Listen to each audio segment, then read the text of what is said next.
اللہ کے بندو، اگر آپ قرآن اچھا نہیں پڑھ سکتے، آپ بوڑھے ہو گئے ہو، تو کیا ہوا؟ کیوں نہیں آپ ایسا کرتے؟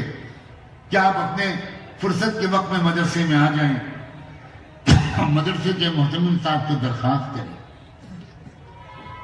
کہ میں 60-70 سال کا ہو گیا لیکن قرآن اٹک اٹک کے پڑھتا ہوں، ٹھیک سے نہیں پڑھ سکتا، کسی استاد سے کہہ دیجئے تھوڑی سی میری مدد کر دے اور مجھے کچھ چھوٹی چھوٹی صورتیں پڑھنا سکھا دے۔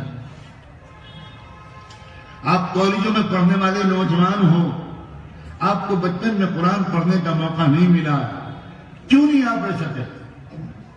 کیا آپ مدرسوں میں آ کر جو وقت بھی حضرات دیں یا جو آپ کے پاس وقت ہو اس میں ضروری دینی علم حاصل کر لیں؟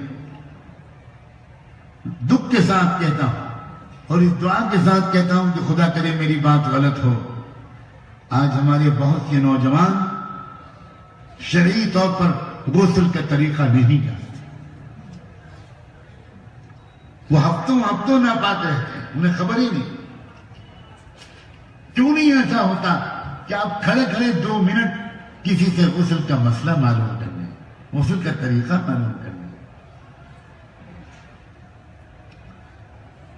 اگر آپ نیک لوگوں کے ساتھ اٹھے بیٹھیں گے تو نیکی آپ کے اندر منتقل ہوگی، آپ کو غصہ قابو میں کرنے میں آسانی ہوگی، آپ کو معاف کرنا آپ کی عادت بن جائے گا، بدلہ لینے، انتقام لینے، غصہ کرنے، سزا دینے کے بجائے آپ ہنستے مسکراتے ہر بات کو جھیل لیں گے اور معاف کر دیں گے۔ اپنے ماں باپ کے ساتھ بہت اچھا سلوک کرنا آپ کی عادت بن جائے گی۔ بہت کم اولادی ہیں آج کل، بہت کم اولادی ہیں جو رات میں جب ان کے ماں باپ تھک کر لیٹیں تو وہ آ کر اپنے ماں باپ کے پیر دبائیں، سر دبائیں۔ ہزاروں میں کوئی ایک آدھ لڑکا ہوگا۔ یہ رواج ختم ہو گیا۔